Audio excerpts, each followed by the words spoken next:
After 11 grueling days of fishing, I've hooked what could be the biggest totally freshwater river monster I've ever had on my line.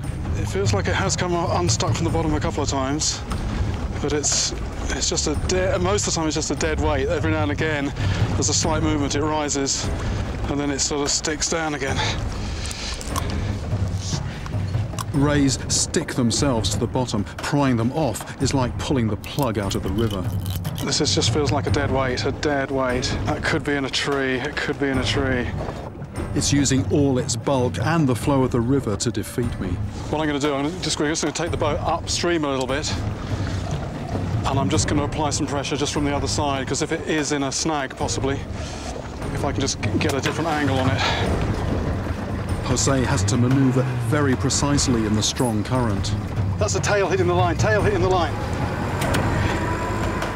With a fish like this, I'm not in control.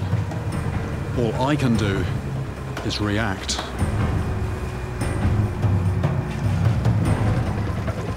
Three hours.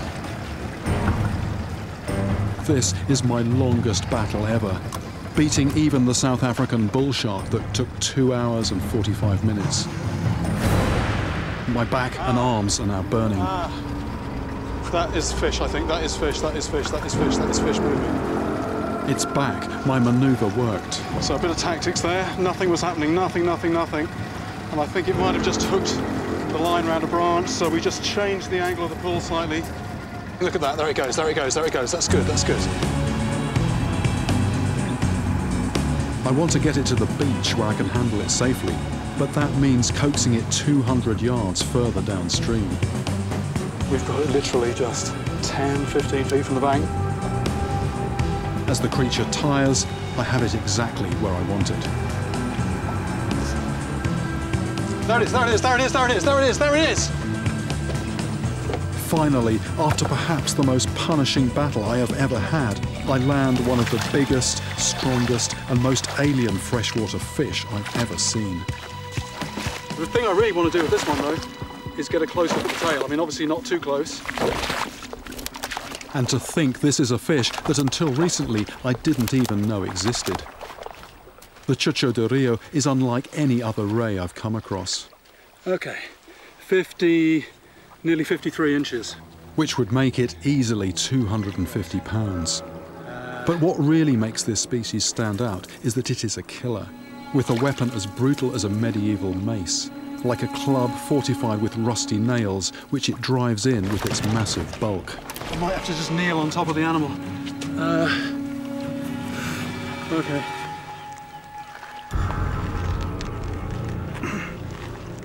That's what I wanted to look at. The dead animal I saw had its tail chopped off. This one has its sting intact. It's got 2 stings on there. And also by the look of it, you know, this can come a long way on either side. It's also very flexible. So I wouldn't want to get anywhere near this. Time to put this back in the water. My arms are just aching so much. I've been fishing solid for 11 days. If this feels anything like I do, it's very tired. What I'm about to do now is actually very significant, because this is a fish, and I always like to return fish alive, but this is a fish where, you know, the locals don't give it any quarter.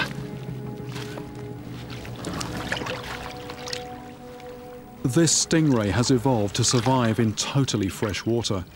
In fact, it is now thought to be incapable of living in the sea. Just bent over it here, I'm just not seeing the shape of the fish at all. I've just got this huge broad back with this amazing pattern on it. As fish go, it has to be one of the strangest fish there is, and in a river as well, you know, the size of this thing. I've been fishing the world's rivers now for 4 decades, but landing a monster like this makes me wonder what else is out there, still to discover.